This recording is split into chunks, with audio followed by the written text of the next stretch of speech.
जिस तरीके से देश में ही कुछ विपक्ष के नेता विदेशियों की आवाज़ बनने का कार्य कर रहे हैं, उस पर भी प्रधानमंत्री जी ने पूरी स्पष्टता के साथ भारत के पक्ष को रखने का कार्य किया। अब समय आ गया है कि पूर्णतः स्वदेशी को अपनाया जाए।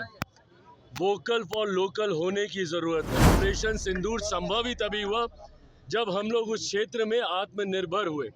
नहीं तो किसी दूसरे के ऊपर अगर हम लोग निर्भर रहते तो इतने बड़े ऑपरेशन को हम लोग अंजाम नहीं दे पाते। क्या आप चाहते हैं कि चुनाव आयोग लोकसभा में आकर जवाब दे कि राज्यसभा में आकर चुनाव दे? ये लोग सिर्फ SIR को लेकर हंगामा कर रहे हैं।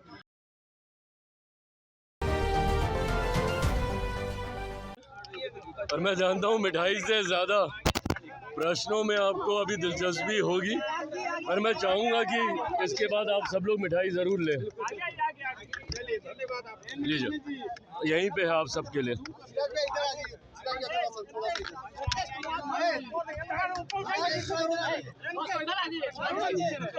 साथियों सबसे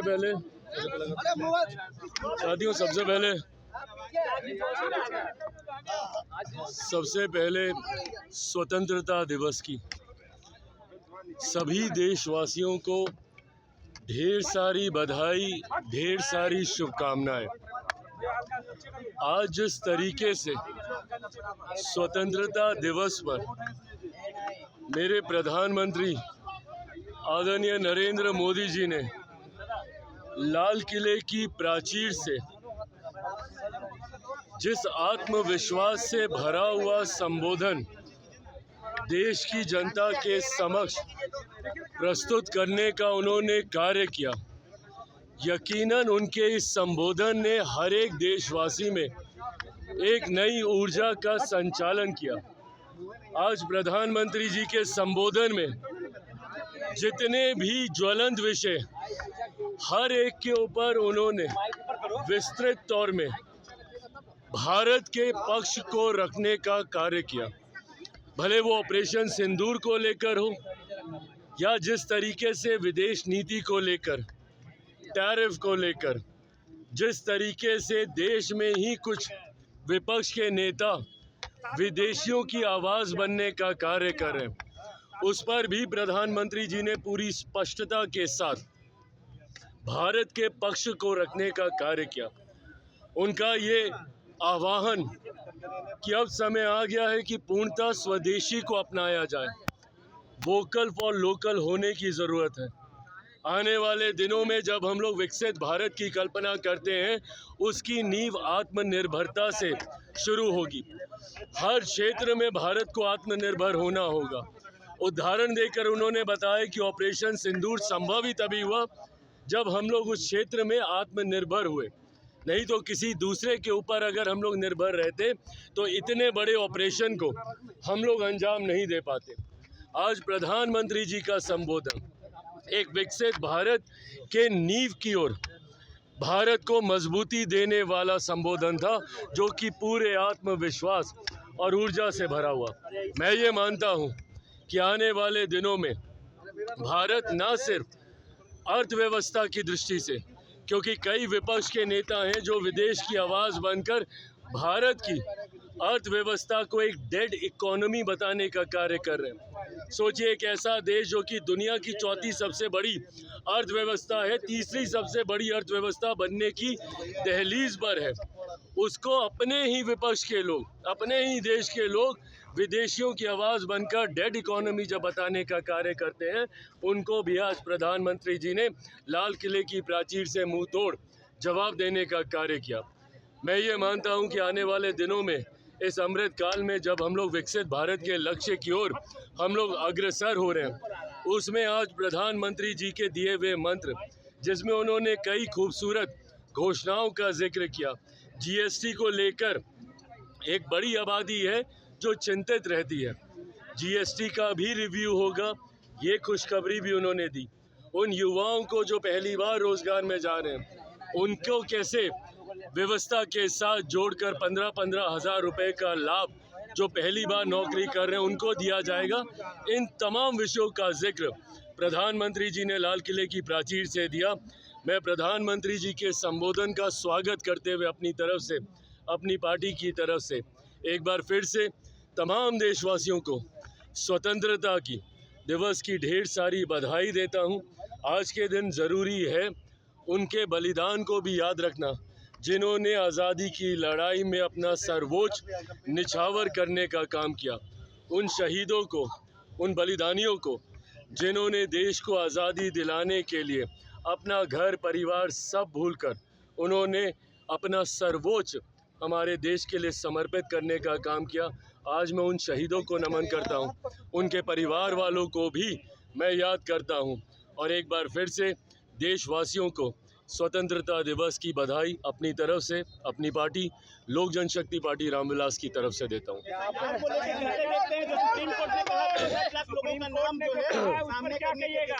विपक्ष कह रहा हमारी जीत है। अरे किस बात की जीत है भैया, ये चुनाव आयोग ने कभी इस बात से इनकार थोड़ी किया है कि वो ये सूची साझा नहीं करेंगे, बल्कि उन्होंने इस बात को लेकर उन्होंने भी अपनी तरफ से इस पक्ष को रखने का कार्य किया है और मैं मानता हूं कि आने वाले दिनों में उस सूची को भी साझा, और ना सिर्फ उन नामों को साझा किया जाएगा, बल्कि क्या कारण रहे कि उनके नाम कटे।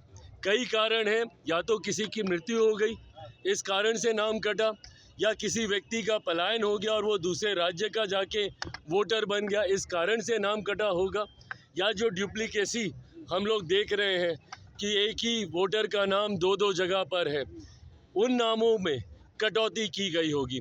कारण जो भी रहे होंगे उस कारण को मैं मानता हूं जल्द चुनाव आयोग साझा करेगा, ताकि अपील का भी मौका उन लोगों को मिले जिनको इस बात का एहसास है कि संभवतः उनके साथ न्याय नहीं हुआ है, नागरिक होने के बावजूद किसी कारणवश उनका नाम उस सूची से छूट गया है, उसको भी दोबारा से मौका मिले। इसके लिए भी तीन स्तर पर अपील करने का प्रावधान SIR के माध्यम से किया गया है। उनको ये मौका मिले, उसके लिए इस सूची को साझा करना ज़रूरी है। सुप्रीम कोर्ट ने भी इस बारे में निर्देशित किया है और मुझे लगता है जल्द चुनाव आयोग ये करेगा।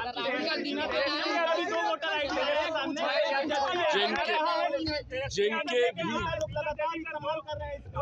भी है भाई, ये प्रक्रिया इसीलिए तो की गई है ना कि अगर डुप्लीकेसी ऑफ वोट किसी का है, इसीलिए इस प्रक्रिया को अपनाया गया है कि उसको रिफाइन किया जाए।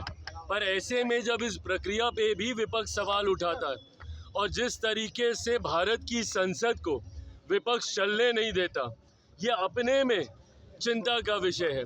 क्या विपक्ष इस पे सिर्फ राजनीति करना चाहता है?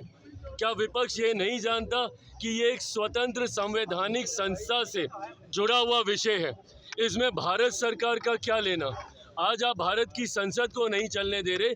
बताइए मुझे कि अगर भारत की संसद में एक बार के लिए आपकी मांग को पूरा भी कर दिया जाए और सदन में बहस हो जाए, इस बात का जवाब राहुल गांधी, नेता प्रतिपक्ष लोकसभा और नेता प्रतिपक्ष बिहार विधानसभा, इस बात का जवाब दें। अगर वो इसका जवाब दे देंगे, मैं स्वयं केंद्र सरकार से आग्रह करूंगा कि सदन में इसको लेकर बहस शुरू कराई जाए। बताएं, अगर सदन में बहस होगी तो इसका जवाब कौन सा मंत्री देगा? किस मंत्रालय के अंतर्गत चुनाव आयोग आता है? इस बात का जवाब दें विपक्ष के तमाम नेता। क्या आप चाहते हैं कि चुनाव आयोग लोकसभा में आकर जवाब दे कि राज्यसभा में आकर चुनाव दे? ये लोग सिर्फ SIR को लेकर हंगामा कर रहे हैं। अभी तक किसी भी नेता, किसी भी दल ने कोई भी आपत्ति चुनाव आयोग के समक्ष दर्ज कराने का काम नहीं किया। ये अपने में दर्शाता है कि इनके पास कोई प्रमाण नहीं है, सिर्फ ये लोग हवाई बातें करके भ्रम फैलाकर लोगों को डराने का काम कर रहे हैं।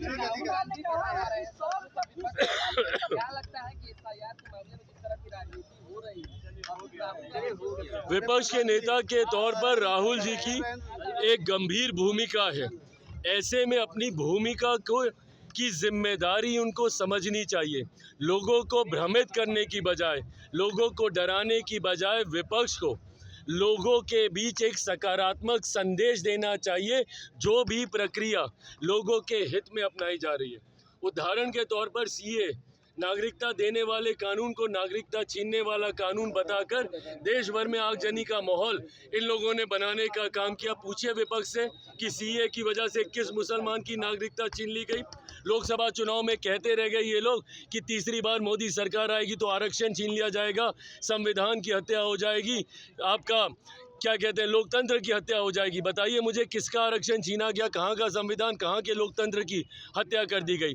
सिर्फ झूठ बोलकर लोगों को भ्रमित करने का काम आज की तारीख में विपक्ष ने एक नई रणनीति का हिस्सा बना लिया है और उसी रणनीति को साकार करने के लिए एक बार फिर राहुल जी बिहार आ रहे हैं, बिहारियों को भ्रमित करने के लिए, उनको डरा कर अपने पक्ष में करने के लिए।